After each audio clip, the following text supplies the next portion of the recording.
सुप्रभात बच्चों, कैसे हैं आप सभी। उम्मीद है आप सभी खुश होंगे और स्वस्थ होंगे, वीडियोस भी देख रहे होंगे और अपना काम भी पूरा कर रहे होंगे। तो बच्चों रोज वीडियोस देखिए और वीडियोस को देखकर अपना काम पूरा करिए। बच्चों अगर आपको याद होगा, कल हम कर रहे थे हमारी हिंदी पाठ्य पुस्तक खुलते पंख का पाठ 14 वसंत ऋतु। वसंत ऋतु एक कविता है जिसमें हमने जिसे पढ़ करके हमने जाना कि वसंत ऋतु में क्या क्या होता है। तो बच्चों अभी तक हमने हमारे देश में जितने ऋतुएं मनाई जाती हैं उसके बारे में पढ़ा और समझा था, और उसके बाद हमने इस कविता में वसंत ऋतु के बारे में भी पढ़ा और जाना। तो बच्चों वसंत ऋतु आपको जैसा कि मैंने बताया कि ये बहुत ही रंग बिरंगा ऋतु होता है, मतलब कि यहाँ पे बहुत अलग अलग रंग हमें देखने को मिलते हैं, क्योंकि हर तरह के फूल खिलते हैं इस मौसम में, हरियाली होती है, खेत खलिहान में फसल लहलहा रही होती है, सरसों के फूल हमें पीले रंग के दिख जाते हैं। तो रंग खेतों में भी हमें रंग बिरंगे फूल या फसल दिखाई देते हैं, और फूलों में भी रंग बिरंगे, फूलों के पेड़ों में भी रंग बिरंगे फूल दिखाई देते हैं। इसलिए चारों तरफ हमें बहुत ही अच्छा सा देख करके बहुत अच्छा महसूस होता है। और उसके बाद हमें फूल खिले होते हैं तरह तरह के, इसलिए तितली भौरे भी फूलों के आसपास मंडराते हुए, चिड़िया भी जैसा कि मैंने बताया इस मौसम में जो बौर होते हैं, आम के पेड़ में बौर भी निकलने शुरू हो जाते हैं, जिसकी वजह से कोयल भी आम के पेड़ों के आसपास मंडराती हुई या घूमती फिरती आमों के पेड़ों में हमें दिख जाती है। तो इस तरह से इसमें हमने देखा कि किस तरह जो फूल फूल पर डाल डाल पर भंवरे करते हैं, गाते हैं गाना। हमें ऐसा लगता है, मैंने अभी आपको बताया कि फूलों के चारों तरफ ना सिर्फ तितलियां बल्कि भंवरे भी मंडराते हैं, और भंवरे जो हैं ऐसे लगते हैं जैसे कि वो डालियों पर झूला झूल रहे हैं और गाना गा रहे हैं। उसके बाद डाल डाल पर पात पात पर कोयल का स्वर मस्ताना। कोयल का स्वर, कोयल किस पेड़ पे हमें दिखाई देती है बच्चों इस मौसम में? आम के पेड़ों पर, क्योंकि आम के बौर निकलने शुरू हो जाते हैं, और बौरों की महक से और उसे देख करके जो कोयल है एकदम मदमस्त हो जाती है। और हम सभी जानते हैं कोयल का स्वर बहुत मीठा होता है, वो जब अपना स्वर निकालती है तो बहुत हमें अच्छा लगता है, तो वो अपने स्वर में गाना गाने लगती है। और उसके बाद महक महक कर चहक चहक कर, जैसा कि मैंने आपको बताया था कि जो हवा है, चारों तरफ फूल होते हैं, फूलों की महक होती है, वो महक जब हवा में मिलती है तो हवा में भी एक तरह की मस्ती आ जाती है, और हमें ऐसा लगता है कि हवा भी इतरा रही है, यानी कि इठला रही है, और हवा भी हमें इतराती इठलाती हुई लगती है। उसके बाद जो हमारा तन और मन है वो खुश हो जाता है, क्योंकि वातावरण भी बहुत खुशनुमा हो जाता है, खुशबू भी होती है वातावरण में, मौसम भी बहुत अच्छा होता है, इसलिए तन और मन दोनों से हमें बहुत अच्छा लगता है और हम भी बहुत खुश हो जाते हैं। तो तन खुश होता, मन खुश होता जब वसंत ऋतु आता है। तो ज़्यादातर लोगों को सभी मौसम ऋतुओं में वसंत ऋतु अच्छा लगता है, क्योंकि वसंत ऋतु में ना तो बहुत ज़्यादा ठंडी पड़ती है, ना बहुत ज़्यादा गर्मी पड़ती है, जिसकी वजह से हम तन से और मन से अच्छा महसूस करते हैं, और हमारे आसपास की जो प्रकृति है वो भी बहुत अच्छी दिखती है या लगती है, क्योंकि बहुत तरह तरह के फूल खिलते हैं, और फूलों की वजह से हवा में भी खुशबू होती है। तो हवा जब खुशबूदार होती है तो वो भी हमें बहुत अच्छा लगता है, और ठंडी ठंडी हवा चलती है, ये भी हमें बहुत अच्छा लगता है। तो इसलिए हम तन और मन दोनों से खुश हो जाते हैं। तो बच्चों आपने चित्र भी देखा, कोयल गाना गा रही है, बच्चे खुश हैं, बाग में बगीचे में घूम रहे हैं, क्योंकि यहाँ तरह तरह के फूल खिले हैं, रंग बिरंगे फूल खिले हैं, भंवरे भी मंडरा रहे हैं, तितलियाँ भी फूलों पर मंडरा रही हैं, यानी कि सब खुश हैं और सबको अच्छा लग रहा है। तो ये है बच्चों वसंत ऋतु के बारे में। और इस कविता में हमने कुछ यहाँ पे शब्द देखे और इनके अर्थ को भी लिख करके हम समझे थे। आज हम इस कविता में दिए गए कठिन शब्दों को यहाँ लिखेंगे और इनका अभ्यास करेंगे। तो बच्चों एक बार हम कविता को आगे बढ़ने से पहले कविता को एक बार पढ़ लेते हैं। वसंत ऋतु। फूल फूल पर झूल झूल कर भौरे गाते हैं गाना, डाल डाल पर पात पात पर कोयल का स्वर मस्ताना, महक महक कर चहक चहक कर हवा यहाँ इठलाती है, तन खुश होता मन खुश होता जब वसंत ऋतु आती है। इस तरह से बच्चों यह कविता सोहनलाल द्विवेदी जी ने लिखी है। ये इस कविता के रचयिता हैं, यानी कि जो कवि हैं, कवि उसे हम कहते हैं जो कविता लिखता है। इस कविता को सोहनलाल द्विवेदी जी ने लिखा है, इसलिए हम उन्हें इस कविता के रचयिता कह रहे हैं। तो बच्चों जो कविता लिखता है उसे हम कवि कहते हैं। इस कविता के कवि हैं सोहनलाल द्विवेदी जी। तो फूल फूल पर झूल झूल कर भौरे गाते हैं गाना, डाल डाल पर पात पात पर कोयल का स्वर मस्ताना, महक महक कर चहक चहक कर हवा यहाँ इठलाती है, तन खुश होता मन खुश होता जब वसंत ऋतु आती है। तो ये कविता आप याद करेंगे, अपनी क्लास वर्क कॉपी में लिखेंगे और जो चित्र यहाँ बनाया गया इसे भी अपनी क्लास वर्क कॉपी में ड्रॉ करेंगे। तो बच्चों ये थी हमारी कविता। इस कविता को हम आप अपनी क्लास वर्क कॉपी में लिखेंगे और ड्राइंग भी बनाएंगे। और उसके बाद दूसरा अभ्यास हमारा है कठिन शब्द, जो कि हम कविता को लिखने के बाद करेंगे। कठिन शब्द वह शब्द है जो इस कविता में जिनको हमने पढ़ा।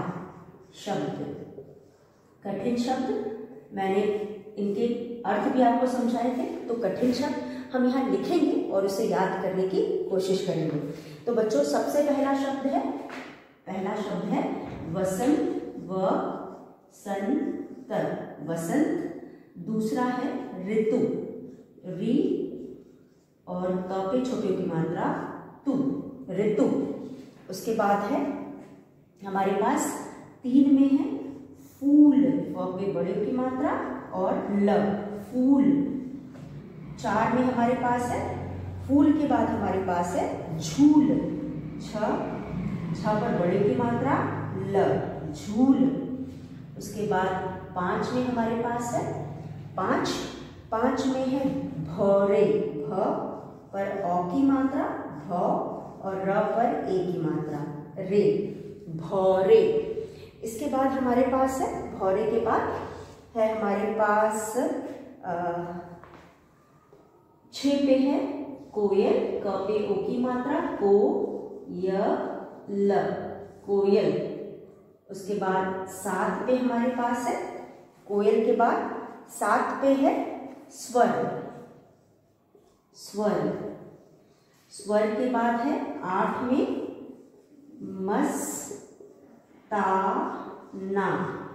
मस्ताना। स्वर के बाद है मस्ताना के बाद है इठलाती। 9 में है ई ठ ला, त पे बड़ी की मात्रा ती, इठलाती। 10 में हमारे पास है इठलाती के बाद है खुश, ख पे छोटे की मात्रा और श, खुश। इस तरह से बच्चों ये कुछ शब्द हैं जो कि हमने कविता में पढ़े और हमें कुछ कठिन लगे या फिर हमने इन्हें पहली बार पढ़ा, इसलिए हम इनको यहाँ पे लिख करके इनका अर्थ समझेंगे और इनको याद करेंगे। तो बच्चों वसंत, व स पे बिंदी संत, वसंत एक ऋतु है।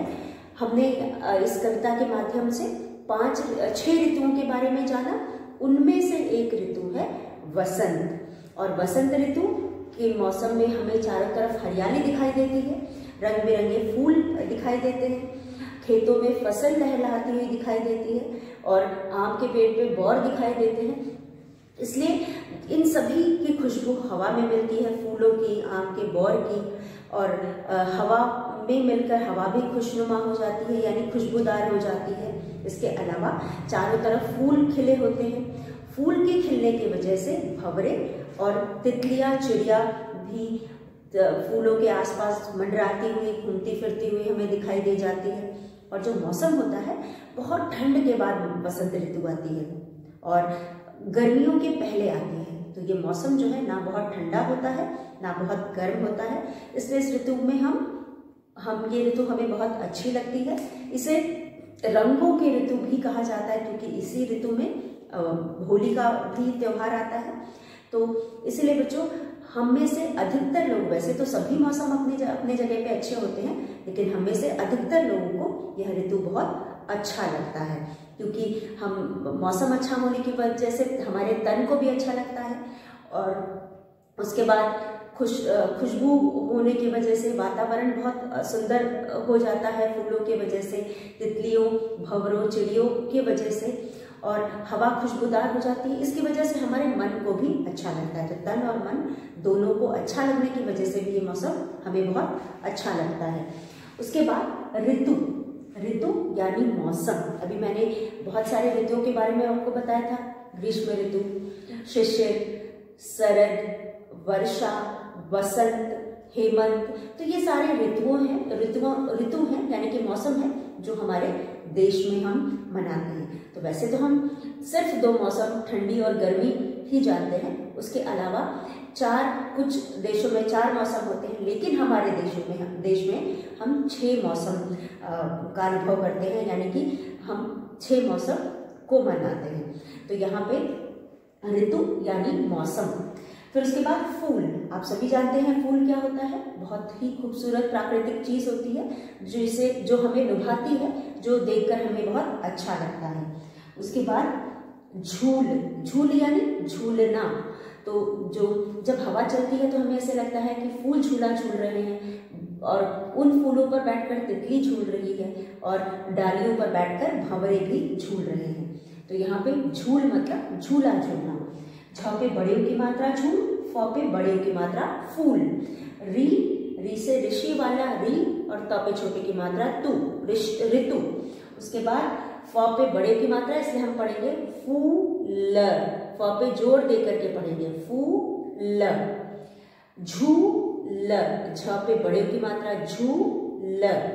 उसके बाद भ पे औ की मात्रा भौरे, भौरे। तो बच्चों ये शब्द हमने देखा। उसके बाद 6 में हमारे पास है कोयल। क के साथ ओ की ध्वनि है, तो कोयल। कोयल एक चिड़िया का नाम है जिसका स्वर बहुत मीठा होता है, यानी कि सुरीला होता है। कोयल अधिकतर हमें आमों के पेड़ पर दिखती है, और अधिकतर हम कोयल का स्वर तभी सुनते हैं जब आम के पेड़ में फूल आने शुरू होते हैं। तो इसलिए यहाँ पे बसंत ऋतु में ही ऐसा होता है, और इसलिए हम बसंत ऋतु में कोयल के बारे में पढ़ रहे हैं। कोयल एक चिड़िया है जिसका स्वर बहुत मीठा होता है। स्वर यानी आवाज। मस्ताना, मस्त कर देने वाला, ऐसी चीज जो हमें मस्त कर देती है उसे हम मस्ताना कहते हैं। तो यहाँ पे भी जो कोयल का स्वर इतना अच्छा लगता है, मधुर लगता है कि हम सब मस्त हो जाते हैं, और ये हमें मस्ताना बना देता है। उसका स्वर इतना मस्ताना होता है कि हम सब मंत्रमुग्ध हो जाते हैं या खो जाते हैं। इठलाती, इठलाना यानी इतराना। जब हमारे में कुछ खासियत होती है तो हम दूसरों को दिखा करके इठलाते हैं या इतराते हैं। तो यहाँ पे हवा में भी खुशबू मिल गई है, हवा खुशबूदार हो गई है, इसलिए हवा में भी इठलान मतलब हवा भी इतरा रही है या इठला रही है। उसके बाद खुश। खुश हम कब होते हैं, जब हमें हमारे साथ अच्छा होता है या हम अच्छा महसूस करते हैं, तो सब लोग खुश हो जाते हैं। तो इस तरह से बच्चों ख पे छोटे की मात्रा खुश, हम इसको जल्दी पढ़ रहे हैं, खुश। उसके बाद इठलाती, ती पे जोर दे रहे हैं क्योंकि बड़ी की मात्रा है। मस्ताना, म के बाद आधा स और त को मिलाकर पढ़ रहे, मस्ताना। उसके बाद स्वर, आधा स और व, स्वर दोनों को मिला करके पढ़ रहे थे। यहाँ पे स आधा है, व र, स्वर। क पे ओ की मात्रा को, य, ल। अगर आप इसको बार बार पढ़ेंगे और सही पढ़ेंगे तो आपको लिखने में कभी भी कठिनाई नहीं होगी और आप कभी भी गलती नहीं करेंगे। आप लोग पढ़ते नहीं हो इसलिए आपको याद नहीं होता, तो बार बार इस चीजों को पढ़िए ताकि आपको याद हो जाए। वसंत, वसंत। ऋतु, ऋतु, ऋतु। फूल, फूल। झूल, झूल। भौरे, भौरे। कोयल, कोयल, स्वर। मस्ताना, इठलाती, खुश। तो इस तरह से बच्चों इन सभी शब्दों को आप अपनी क्लास को कॉपी में लिखेंगे। तो आज का अभ्यास आपका है, पहले तो आप कविता लिखेंगे, कविता से संबंधित चित्र बनाएंगे और इन शब्दों को अपनी क्लास वर्क कॉपी में लिखेंगे। तो बच्चों इसी के साथ आज का वीडियो हम यही समाप्त करते हैं। खुश रहिए, स्वस्थ रहिए।